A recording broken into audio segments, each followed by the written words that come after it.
Halo guys, kembali lagi dengan kita. Jadi kita akan berbincang-bincang atau mengevaluasi nih tentang apa namanya, kenapa saya sampai detik ini itu belum bisa dapat pasangan ya guys ya.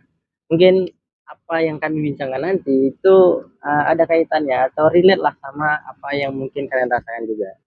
Jadi mungkin kita mulai aja ya guys ya. Jadi mulai dari yang pertama.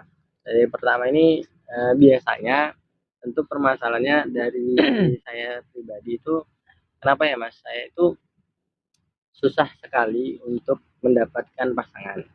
Biasanya alasannya itu karena saya itu langsung punya mental block gitu Mas. Jadi kalau misalnya kita udah punya orang yang kita suka atau kita udah ketemu nih orang yang kita cinta, tapi dengan rahmat Tuhan ya, saya tidak berusaha untuk menjelekkan diri sendiri. Tapi itu tadi, kita kan dilahirkan beda-beda Mas. Ada yang ganteng memang urutin bahan lahir, atau ya kayak saya, kayak badannya hitam, terus kebetulan ayah saya jerawatan jadi saya juga jerawatan jadi gitulah, jadi bisa dibilang definisi paling gampangnya jelek lah.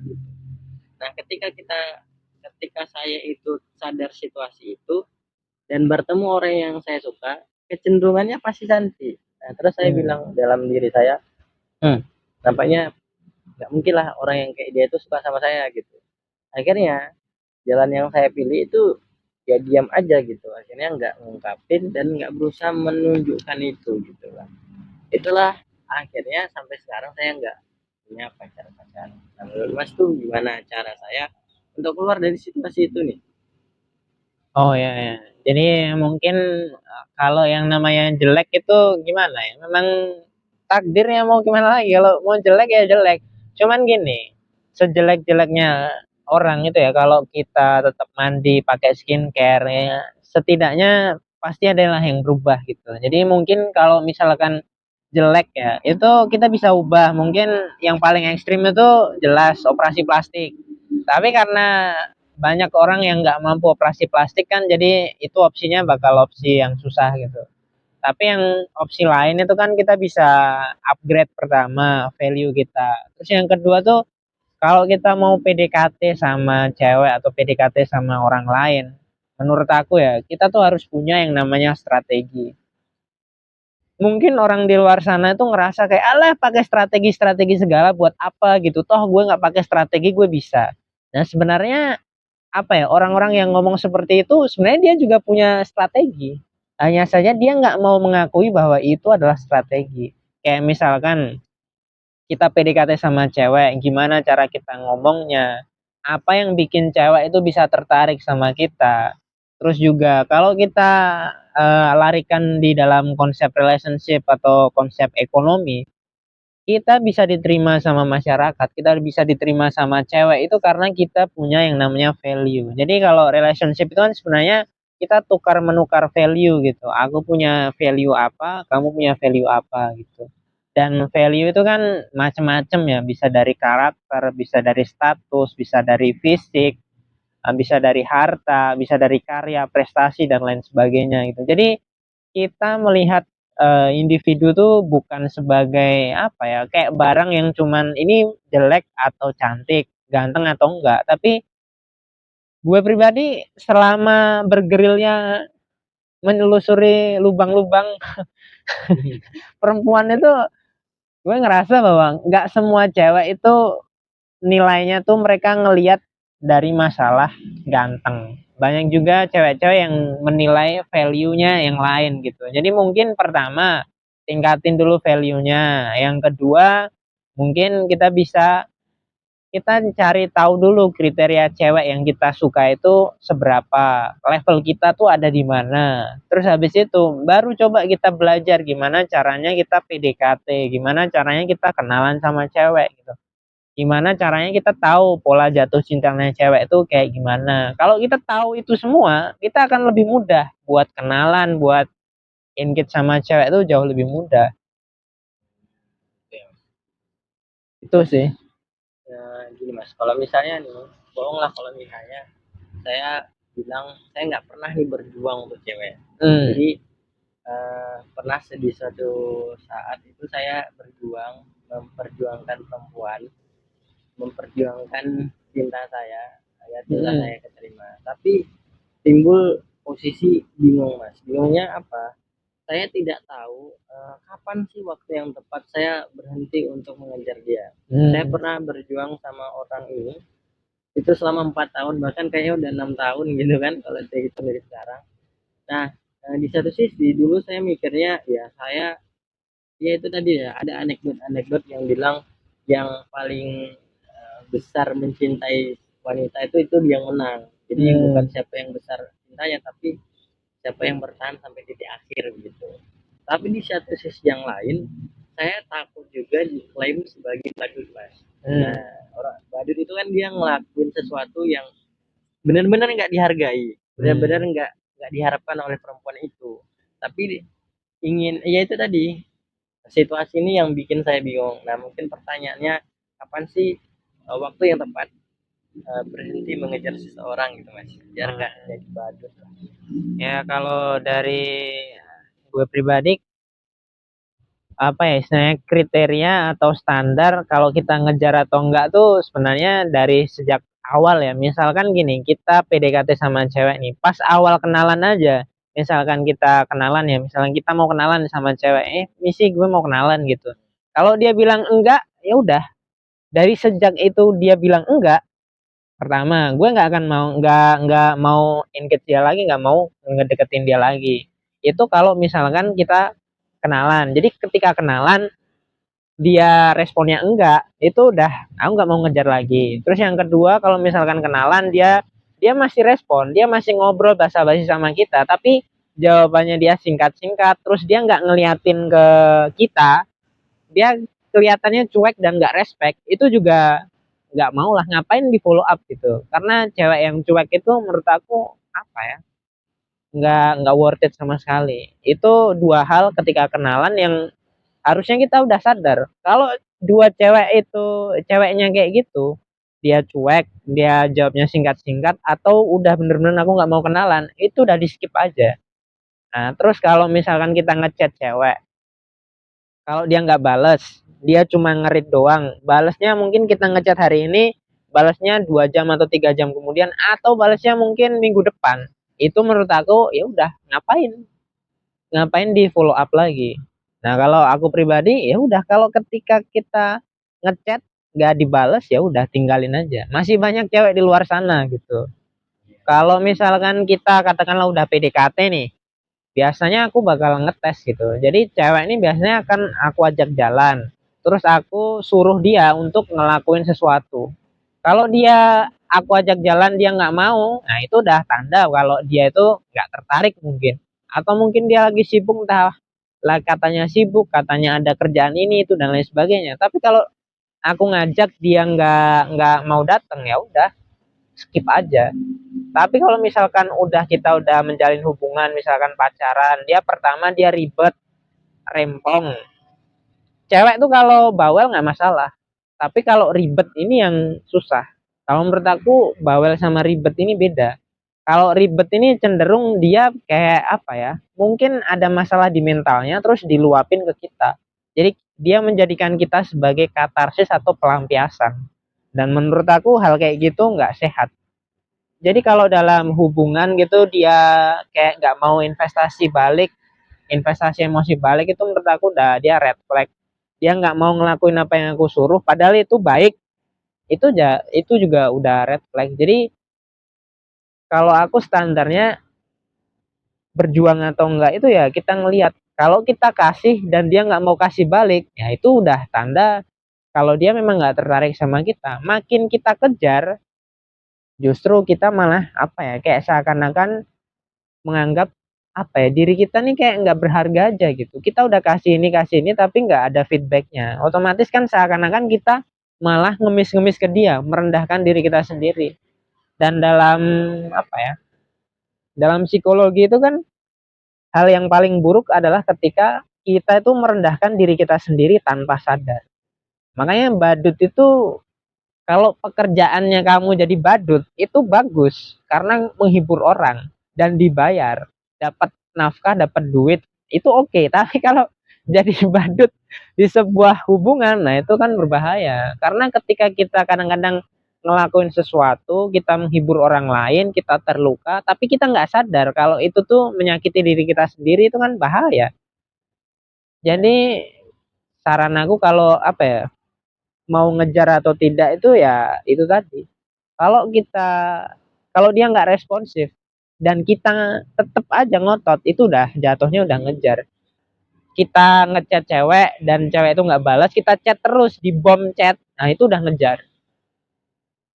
Ya, tapi kadang-kadang itu lah Mas, katanya argumentasinya orang-orang tuh bilang gini, kalau nggak balas chat aja kita udah nyerah, itu mau berjuang. Maksudnya kayak gini loh. Ibaratnya eh, laki-laki itu memang di apa ya, dibentuk oleh definisi-definisi orang tuh ya harus ngejar gitu. Jadi kalau misalnya kamu nggak ngejar, gimana aku bisa jatuh cinta sama kamu gitu loh. Nah, di satu sisi kalau kita ngejar dan dia udah jelas-jelas nolak gitu, malah annoying, mengganggu menurut dia kan. Jadi Ya, itu yang mungkin dibingungkan tuh Mas. ya gini, apa namanya? Itu kan sebenarnya cewek itu mau bilang gini. Cewek itu sebenarnya mau nolak kalian, tapi dia dengan cara halus gitu. Kayak dia nyindir-nyindir. Kenapa ketika ada cowok jelek ngedeketin dia, dia pasti akan bilang, kamu tuh Hmm, harus berjuang dulu. ya ya Tapi ya. coba kalau Lee Min Ho, Nah, Jimin yang iya ya. ngedeketin, nggak Nah, perlu. ya benar Ya benar. itu kan sebenarnya cewek itu kan ya dia tuh hatinya baik ya. Saking baiknya dia tuh nggak mau ngecewain orang. Kalau yang datang jelek, dia pasti akan bilang kayak gitu. Kamu terlalu baik lah, kamu beginilah, atau mungkin ya itu tadi, ya kamu berjuang dulu dong. Itu khusus untuk cowok yang jelek. Tapi kalau cowok yang ganteng nggak perlu, dia nggak perlu berjuang, nggak perlu apa. Justru cewek yang akan ngejar sendiri. Karena memang definisi apa ya? Kadang-kadang mengejar itu memang khusus buat cowok-cowok yang lemah, cowok-cowok yang mungkin apa ya? Aku bilangnya lemah ya, bukan jelek. Karena kalau apa ya? Lemah itu kadang-kadang kita tuh sebenarnya udah punya value, kita punya apa, tapi karena nggak punya ilmunya jadi kita bingung. Nah itu lemah, tapi bukan jelek ya, karena kalau kita bilang cowok jelek ya gimana, ya faktanya memang kayak gitu ya, mau gimana. Tapi yang jelas gitu, kalau kita ngedeketin cewek dan kita merasa jelek atau cewek itu berpandangan kita jelek, pasti cewek akan bilang kayak gitu. Itu udah pasti. Dia akan bilang, "Ya kamu harus berjuang dulu dong, ini dong," gitu. Karena ketika nanti kau kasih dia kado, kasih dia hadiah dan lain sebagainya, dia untung. Ya ya. Tapi kado atau hadiah itu tidak akan membuat hati cewek itu terbuka. Karena memang ya mau manfaatin aja. Lalu begini Mas, mungkin saya memang nggak pernah pacaran, dalam kata arti nggak pernah sampai real pacaran gitu kan. Hmm. Tapi pernah lah di satu titik deket nih PDKT dan hampir udah kayak pacaran gitu loh. PDKT-nya udah deket-deket banget lah. Hampir celup ya. Enggak, maksudnya udah bilang sayang-sayang Hmm. sebagainya. Nah, tapi satu ketika ketika dia ketemu cowok yang lebih ganteng, Hmm. dengan gampangnya dia beralih Mas. Hmm. Nah, terus ya itu tadi, sebagai orang yang hampir saja mendapatkan dia, ya sejujurnya timbullah rasa apa ya, rendah diri lagi gitu. Iri gitu ya. Enggak, rendah diri itu Oh, bukan nanti nih. bukan bukan iri Mas, tapi kayak wah jangan-jangan nanti kalaupun udah nikah sekalipun dia tetap seperti itu gitu loh. Hmm. Kayak akan ada cowok ganteng, ya karena kita nggak terlalu ganteng nih kan. Nah, terus kalau kita memutuskan menikah, mungkin aja dia pergi ke cowok lain gitu Mas. Hmm. Nah, akhirnya akhirnya kita memutuskan ah udah nggak nikah nikah dulu lah misalnya. Hmm. Tapi menemukan yang benar-benar cocok. Salahnya nggak ada yang benar-benar cocok kan. Nah itu Hmm. bagaimana Mas untuk menanggulangi hal itu? Ya pertama mungkin gini, kita juga harus melihat itu kan kau ngelihat dari sudut pandangmu kan. Hmm. Tapi kalau kita lihat dari sudut pandang cewek, cewek itu juga gitu. Meskipun ini ya, cewek itu udah nikah, dia tuh masih banyak cewek-cewek yang bahkan rindu sama mantannya. Gak usah jauh-jauh lah. Ya, pengalaman pribadi masih ada tuh orang-orang yang udah nikah masih rindu tuh banyak. Nah, terus yang kedua mungkin kayak ini ya, teman-teman kita tuh banyak yang udah nikah, tapi dia tuh masih seneng banget sama yang namanya Jimin dan lain sebagainya lah, produk-produk dari Korea.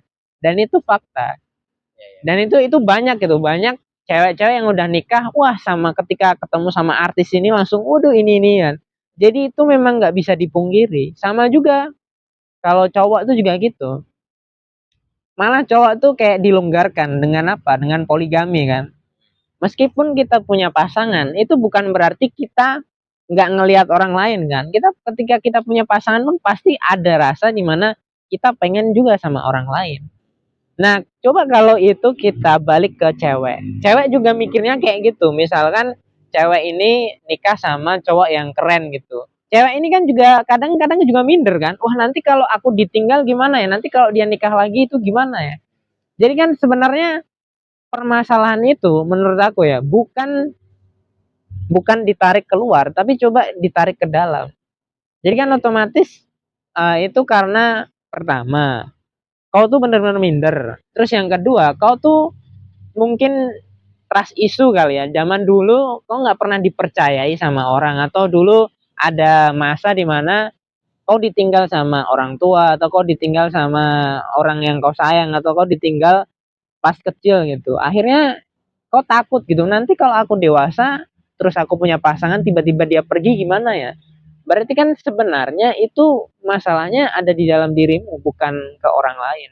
Karena kalau kita apa ya pengennya memperbaiki orang lain terus kan nggak bisa. Kita nggak bisa ngontrol orang lain kan.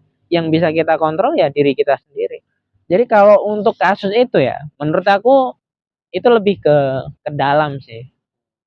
Jadi ya cara mengantisipasinya ya kalau dalam ini ya dalam ilmunya tuh gini, kau nggak akan bisa ngobatin sesuatu tanpa kau tahu penyebabnya apa. Jadi kau cari tahu dulu, tarik ke dalam. Sebenarnya kau itu trust issue sama, misalkan sama cewek ini karena apa?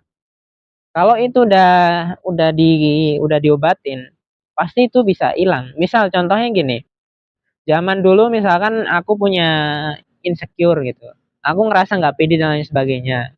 Nah sebenarnya setelah ditelusuri itu karena dulu aku jerawatan. Nah terus aku coba pakai produk dan lain sebagainya, terus jerawatku hilang. Dan tiba-tiba setelah jerawat itu hilang, itu tiba-tiba bisa pede aja. Nah itu karena dulu penyebabnya jerawat. Memang yang paling bagus memang harus dikonsultasikan ke dokter. Tapi kan ya kalau ke dokter kan pasti mahal. Entah ke psikologi, psikiater atau hipnoterapis dan lain sebagainya. Cuman kalau untuk apa ya kita analisa pribadi sebenarnya bisa-bisa aja untuk meningkatin apa ya istilahnya percaya diri biar kita tuh nggak minder gitu. Ya, yeah. Mungkin untuk terakhir nih mas, gimana sih tips biar saya ini setidaknya bisa punya pacar lah ya, kira-kira. Karena kan setidaknya kita apa namanya setidaknya punya gebetan lah gitu. Karena kalau kayak gini terus umur udah semakin tua tapi belum punya pacar nih guys. Ya gimana mas? Yang pertama kalau mau punya pacar sih yang paling jelas itu istilahnya gini, pertama tuh kita meningkatkan value. Terus yang kedua mungkin kalau kita value-nya udah tinggi nih, kita harus istilahnya masuk juga ke dunianya cewek. Masuk ke dunia cewek ini maksudnya gini, biar kita bisa tahu nih, cewek ini kegiatannya apa, pola pikirnya gimana, apa yang dia butuhkan, bahasa cintanya gimana.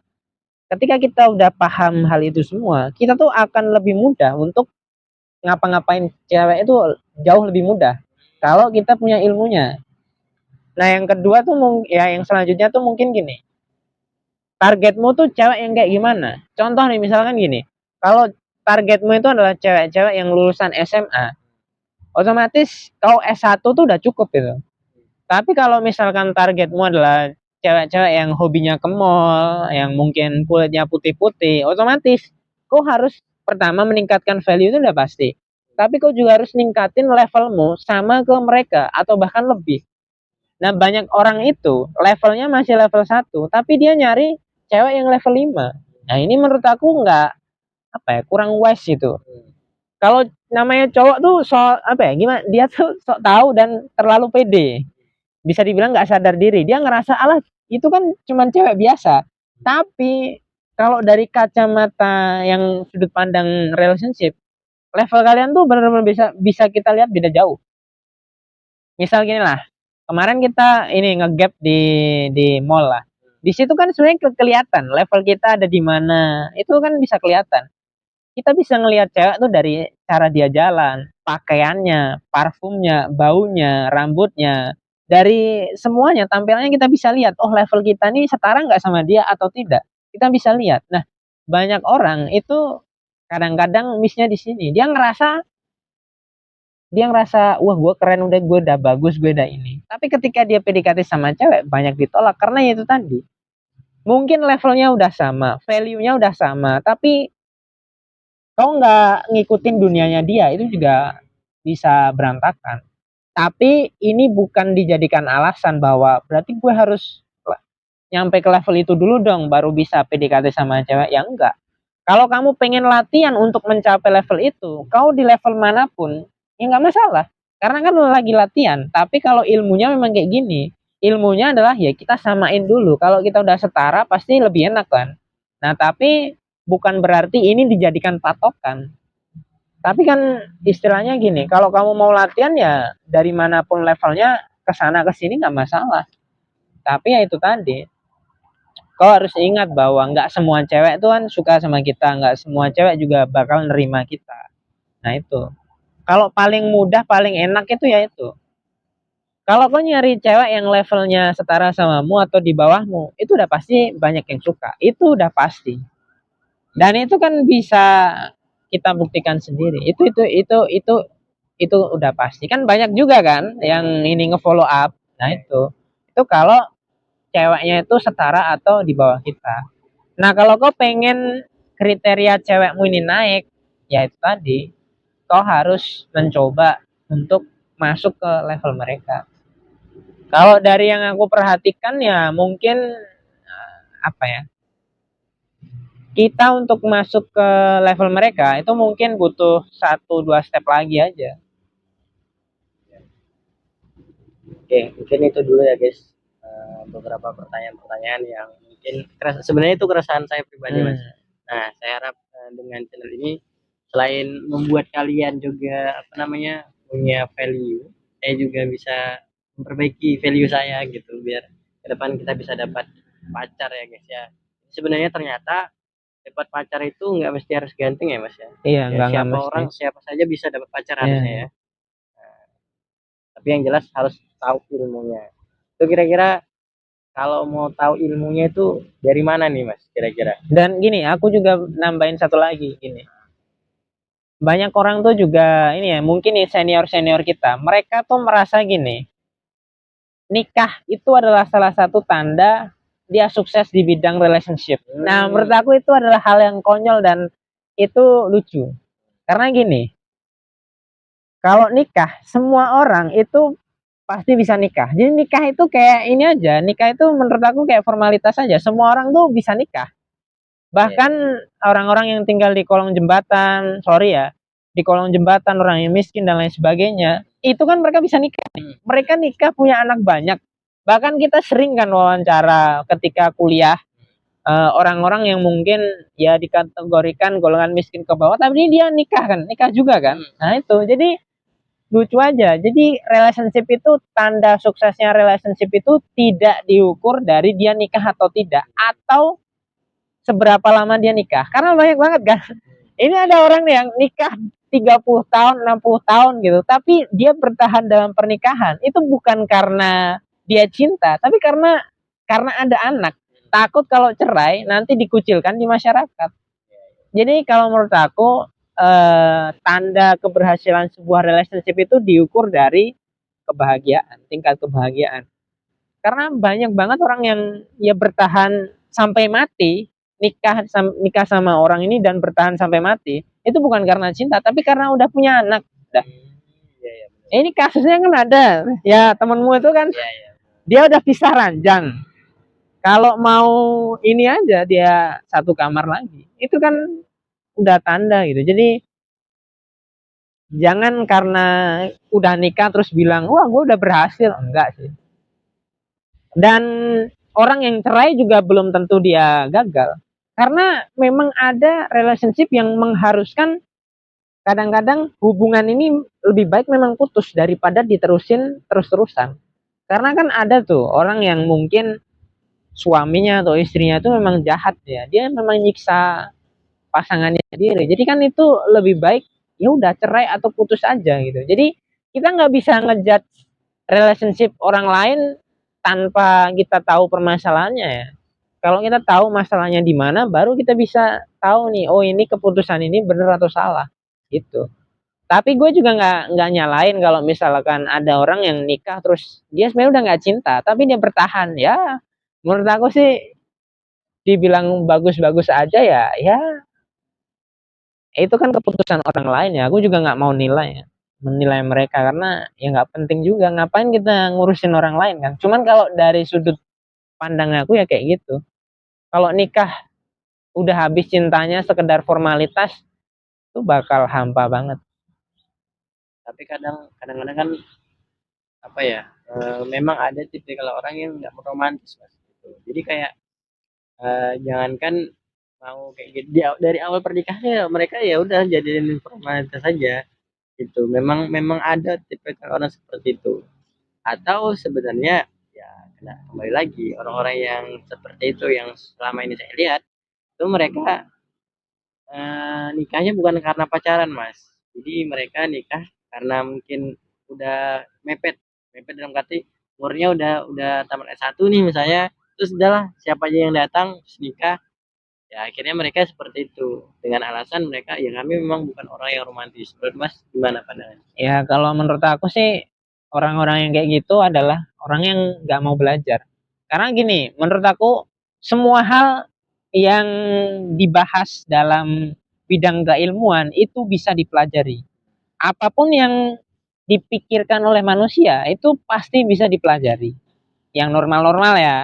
Kalau romantis itu tuh bisa dipelajarin. Nggak ada orang cuek, orang romantis itu kan sebenarnya bisa dipelajarin. Inilah kita bisa, kalau aku pribadi kau tahu sendiri aku tuh orangnya introvert, tapi kan kita bisa ngisi seminar, kita bisa public speaking kan.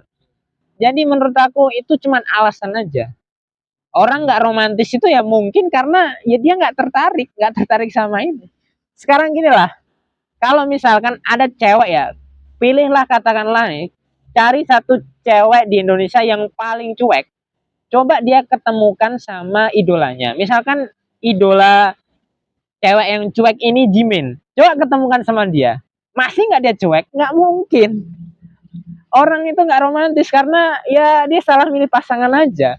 Kalau kau punya inilah keras siapa lah, misalkan kau suka sama siapa, nggak pasti kau dalam hatimu aja kau pasti pengen berkorban sama dia, pengen ini, pengen aku bakal ngasih ini ngasih itu kan. Jadi orang yang nggak romantis itu ya tanda kalau ya dia nggak cinta aja. Itu tuh udah jelas gitu. Kalau kau cinta sama cewek, pasti kau pengen membahagiakan dia. Ketika cewek bilang, coba kamu romantis dong, pasti kau bakal latihan kan? Ya itu. Jadi kalau ada cowok atau cewek yang dia nggak romantis, ya udah jelas dia nggak suka sama kamu. Simple. Itu kalau dia mau jujur ya. Tapi kalau nggak mau jujur, pasti bertele-tele. Nggak ini, enggak, aku memang orangnya nggak romantis. Nah, berarti ya dia nggak mau ngaku. Atau Dan mungkin mungkin mereka romantis tapi mereka bilangnya aku ngapain pamer-pamerin mas gitu, jadi kayak aku romantis kok gitu di kamar atau di rumah gitu atau di luar atau di sosial media enggak gitu. Nah mana mas, pandangan mas kalau menghadapi ini ya alasan hmm, seperti itu? karena gini, orang yang romantis meskipun dia nggak dipublish di privasi pun, dia itu semesta itu akan bilang kalau dia ini romantis. Contoh nih ya, ada ada katakanlah ada seorang ulama, dia tuh nggak, dia ulama zaman dulu nggak ada HP, nggak ada sosmed kan, tapi ceritanya dia romantis itu tersebar luas kan.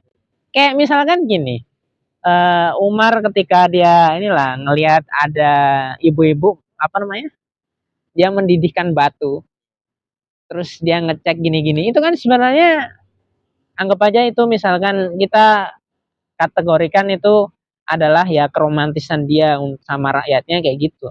Itu kan nggak ada orang-orang yang tahu kan, tapi cerita itu sampai hari ini masih ada kan. Jadi gini, kalau kalau ada orangnya dia itu romantis dan dia nggak dipublish, orang sekitar itu pasti bakal tahu dia romantis. Tapi kalau dia ngakunya romantis, di privasi aku tuh romantis banget, tapi nggak ada satupun di circle-nya dia yang tahu kalau dia romantis, ya itu cuman omong kosong belaka sih. Kayak misalnya gini, eh ada orang yang berubah, perubahan kecil dari seseorang itu kan pasti akan apa ya, meskipun dia diem aja, pasti orang di sekelilingnya itu tuh pasti akan tahu, karena memang hukum alamnya kayak gitu. Jadi itu apa ya, itu menurut aku nggak masuk akal. Kalau ada orang yang romantis dan dia nggak mau dipublikasi, nggak mau apa, kalau dia bener-bener romantis, pasti dia pasti bakalan apa ya, berita itu tuh pasti bakal tersebar, itu tuh udah pasti, itu hukum alamnya gitu kayak gitu. Kayak seakan-akan apa ya, misalkan ada sebuah energi positif gitu ya, kayak misalkan emas ditumpukan sampah gitu, tapi tetap dia berkilau. Emas ditaruh di lumpur lah, pasti sekecil apapun dia pasti ini. Kalau menurut aku orang-orang yang kayak gitu temenmu itu memang dia tuh memang nggak romantis, dia memang nggak romantis, dia nggak mau belajar romantis. Orang dia ya kalaupun temenmu itu yang nikah atau yang pacaran, ya memang dia nggak cinta sama pasangannya, itu udah jelas-jelas dia cintanya sama aku. Oke, jadi kalau misalnya ini Mas, jauh lah sebelum pernikahan itu biasanya ada orang-orang atau cewek-cewek ini itu kayak mau privat gitu Mas. Alasannya ya kan kita belum belum nikah gitu. Nah, Jadi aku nggak mau nanti ntar putus. Nah, saya itu awal-awal itu lucu lihat hmm, argumentasi itu. Jadi seolah-olah dia itu sudah mensimulasikan kita bakalan putus. hmm. Jadi aku nggak mau memamerkan kau dulu gitu.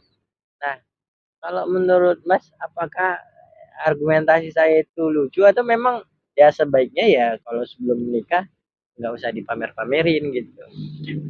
Ya tergantung ya perspektifnya dari sudut pandang apa. Kalau perspektifnya dari sudut pandang agama ini kan kacau juga kalau bahasnya dari sudut pandang agama. Karena dari sudut pandang agama, ya ngapain kita bahas itu kan? Kita bahas yang lain aja.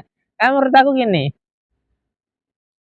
kalau dia aja, kalau cewek aja berani publish produk-produk plastik dari Korea, dan dia nggak berani publish cowoknya sendiri, itu kan udah jelas. Berarti kan level cowoknya itu kan jauh lebih rendah daripada produk-produk Korea. Sesimpel itu aja. Ya jelas lah, itu produk Korea itu memang udah ini dewa nih. Nah, dia produk Korea sampai ini. Kalau kalau cowoknya kan memang Ya, ini. itulah. Kalau cowoknya ganteng, keren, hebat, pasti dipublish. Kalau dia nggak dipublish kan udah jelas. Ya cewek itu bisa pacaran, bisa deket sama cowok itu kan bukan berarti dia cinta kan. Bisa aja dia cuma manfaatin. Ya, ya, benar. Oke lah, kayak gitu dulu ya guys. Mungkin perbincangannya kita akan ganti ke perbincangan-perbincangan yang lebih menarik lagi. Jadi nantikan terus, jangan lupa subscribe ya, subscribe ya. Jangan subscribe dan juga beli buku kami guys ya. Karena di buku itu akan menceritakan secara spesifik gimana caranya mendapatkan cewek dengan cepat. Oke, jadi kita tutup ya. Bye.